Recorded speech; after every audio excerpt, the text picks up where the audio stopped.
Welcome to TalkTensors, your deep dive into the latest in machine learning research. Glad to be here.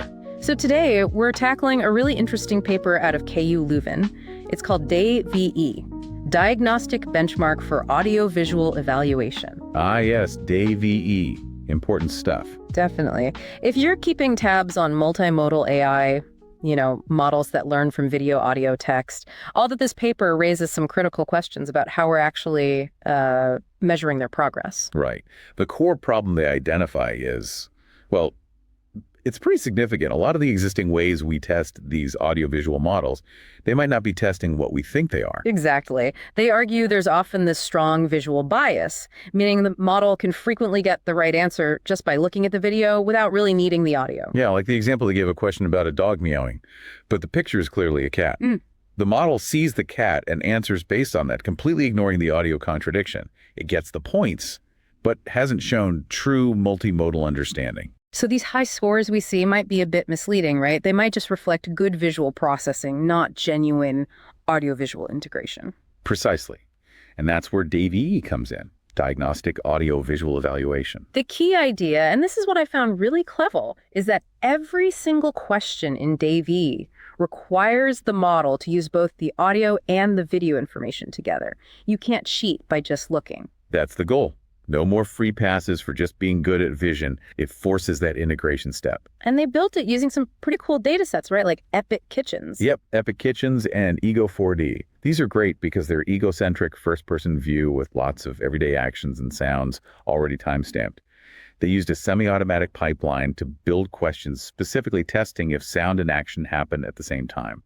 Synchronization is key. Okay, so before DayVE, what was the landscape like? You mentioned existing benchmarks weren't quite cutting it. Well, yeah, we've seen this explosion in LLMs and then naturally extending them to handle multiple modalities like audio and video, right? AVLLMs. Makes sense. But the evaluation tools haven't really kept pace with the model's capabilities, especially for testing this integration part. So what were the specific issues with older data sets? Like you mentioned AVQA. Right, so AVQA is a big one, but it suffers heavily from that visual bias we talked about.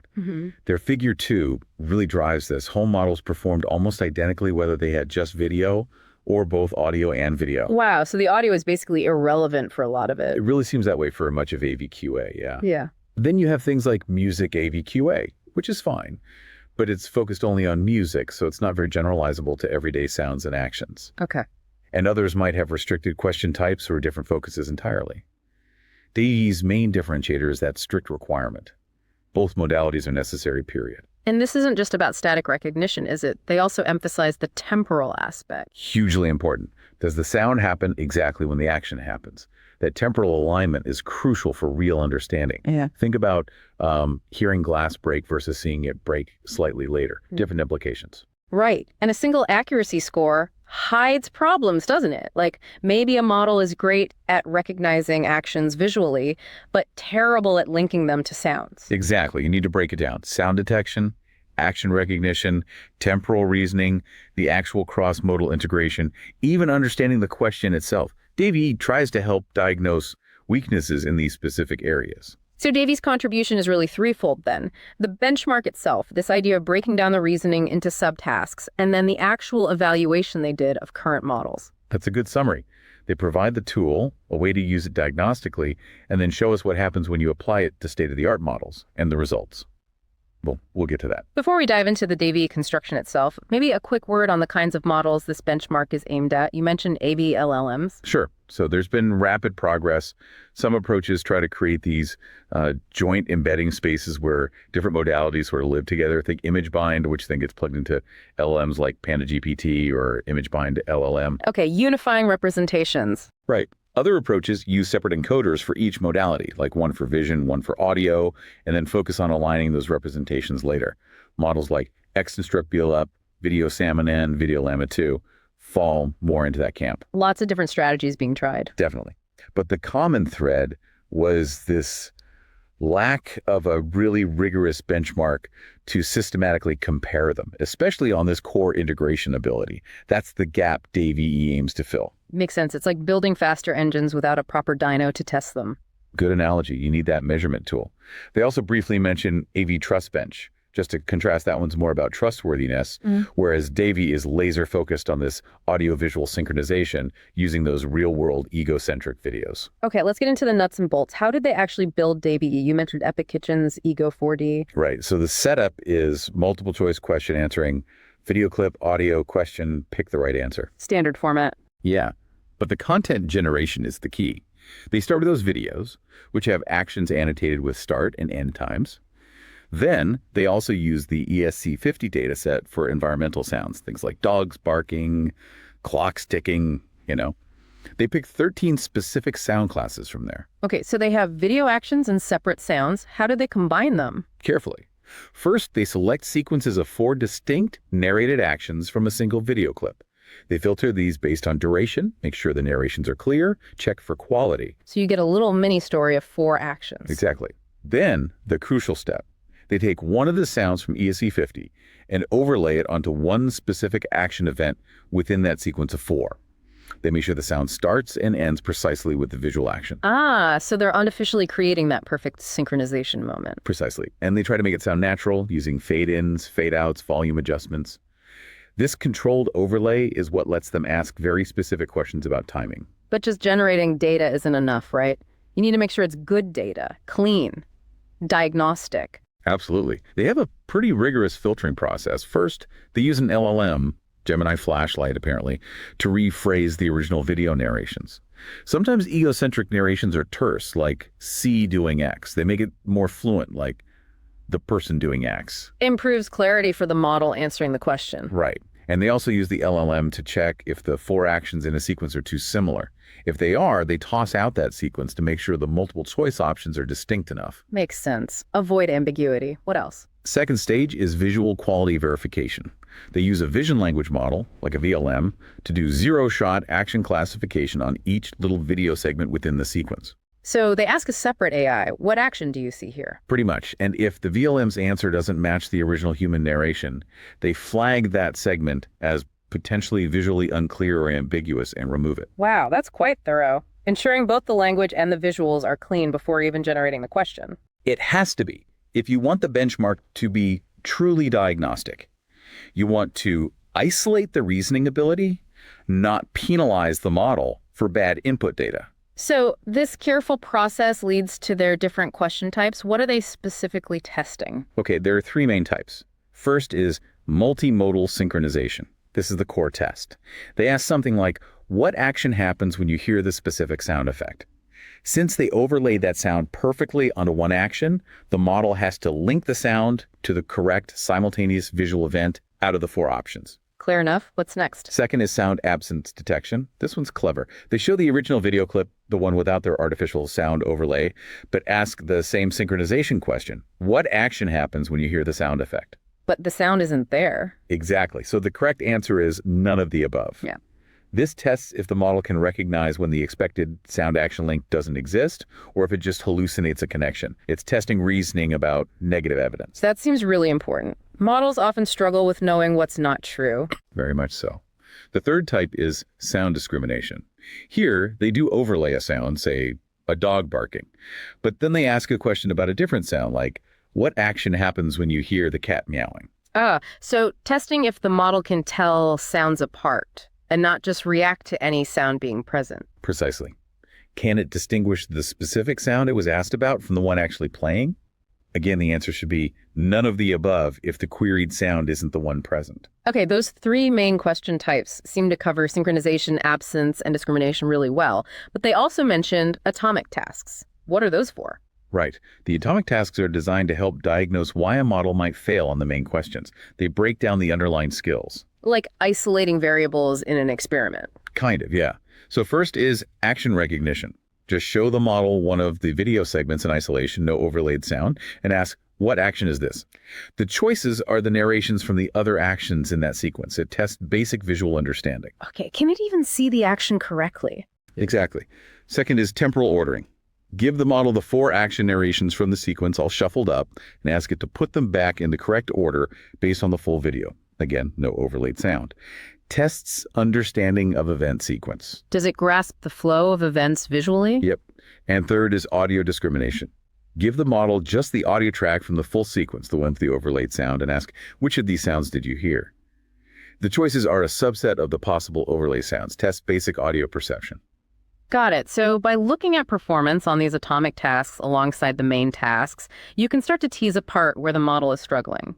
It's the vision, the audio, the temporal reasoning, or is it really the integration step? That's the diagnostic power they were aiming for. It's not just a single score, but a profile of strengths and weaknesses. All right, so let's talk results. They tested some big names, right? Gemini models, some open source ones. They did.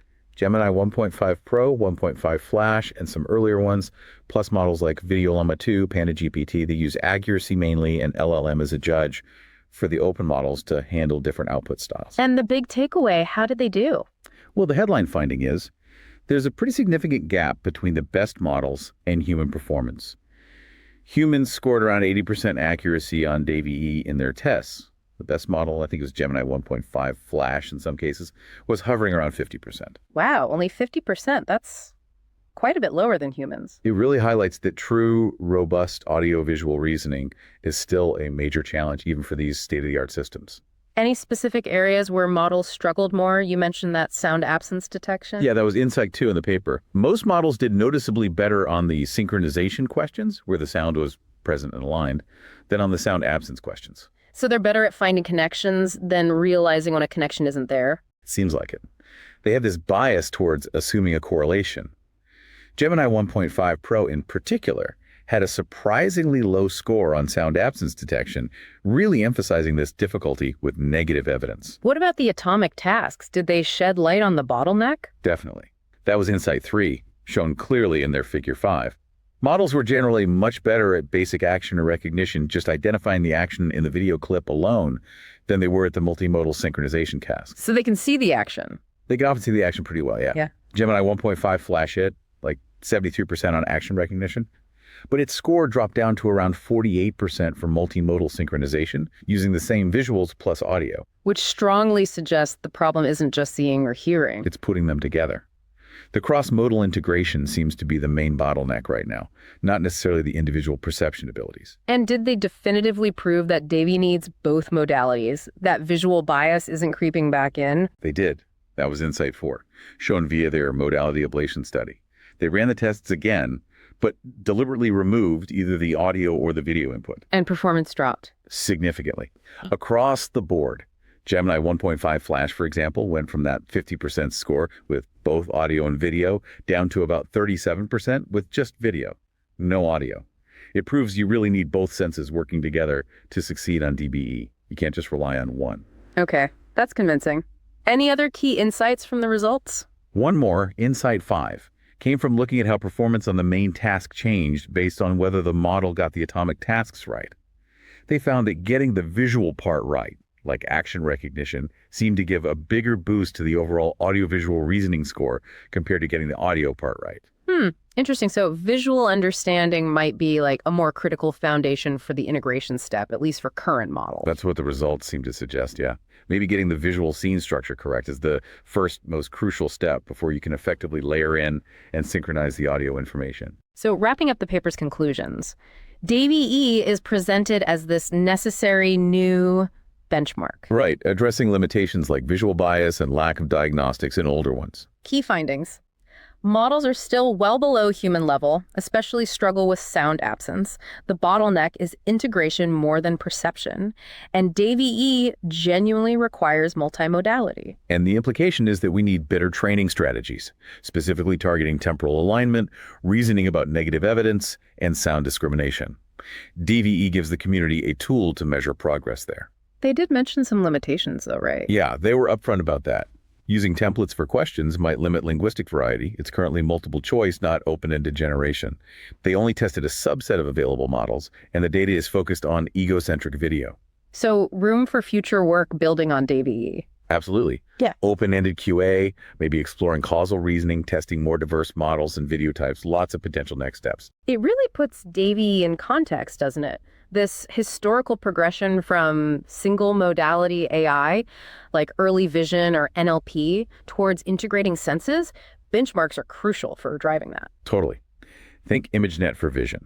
It focused the community and accelerated progress immensely. DayVE could potentially play a similar role for audiovisual understanding, which is inherently complex, dealing with time, different signal types, the semantic gap. Yeah, bridging that gap between seeing and hearing is tough, and misleading benchmarks just muddy the waters. So DayVE's novelty really lies in forcing both modalities, breaking down the problem diagnostically, showing current SOTA limitations, highlighting the old visual bias issue, and emphasizing temporal alignment and integration. And the real-world implications are pretty significant, too. If models can't reliably integrate audio and video, think about robotics understanding spoken commands and noisy visual scenes. Or surveillance systems distinguishing a real threat from background noise based on combined cues, accessibility tools trying to describe the world accurately, even immersive VRR. Errors in integration could lead to incorrect interpretations, potentially harmful outcomes. Which brings us nicely to our Novel Notions segment. Thinking beyond the paper, what research ideas does DayVE spark? Okay, one idea, building on that struggle with sound absence. Yeah. What about training with counterfactual or maybe even adversarial audio? Counterfactual audio, what do you mean? Well, instead of just training on correctly aligned audio-visual data, what if we intentionally fed models examples where the audio doesn't match the video or is completely unrelated? Ah, like showing someone opening a door but playing the sound of a car horn. Exactly. Or playing random noise. And you'd explicitly train the model to recognize this mismatch, perhaps by labeling these as incorrect pairings or requiring it to identify the inconsistency. So you're forcing it to be more discerning, not just assume audio and video always correlate, kind of like adversarial training in other domains. Precisely. The hope would be that this makes models better at DayVE's sound absence and discrimination tasks. It could make them more robust to noise and less likely to hallucinate connections that aren't there.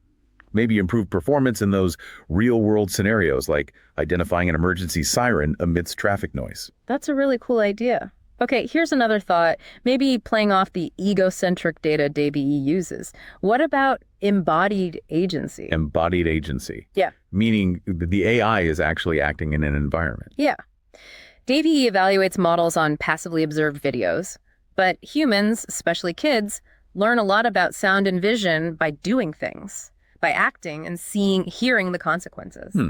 Like learning that dropping a toy makes a specific sound. Right. So could we train AVLLMs differently? Maybe put them in a simulated environment where they have to perform actions based on audiovisual cues, like pick up the block when you hear the bell? And they'd get feedback based on whether they synchronize their action correctly with the sound. Exactly. Failure means negative reward. Success means positive reward. This could push them beyond passive observation towards active, grounded understanding of audiovisual relationships learned through interaction. That could potentially lead to much more robust temporal understanding and integration. Evaluating them would involve not just passive benchmarks like DayVE, but also these interactive tasks. It's bridging the gap between watching and doing. Of course, these are just, speculative ideas for fun. Absolutely. Fun to think about where this could go next, though. Definitely. This DayVE paper really underscores the importance of rigorous evaluation as we push towards more capable multimodal AI. It gives the research community a much-needed diagnostic tool. Yeah, it helps us see where the models are actually succeeding and, maybe more importantly, where they're still falling short in truly integrating sight and sound. So we absolutely recommend checking out the paper DayVE, a diagnostic benchmark for audiovisual evaluation. Links in the description. It's a great read if you're interested in the nitty-gritty of evaluating these complex AI systems. And it really makes you think about what it truly means for an AI to perceive the world like we do. Through multiple senses working together seamlessly, what's the next big leap needed for that kind of integrated intelligence? A question to ponder. Thanks for tuning in to this deep dive on TalkTensors. Until next time.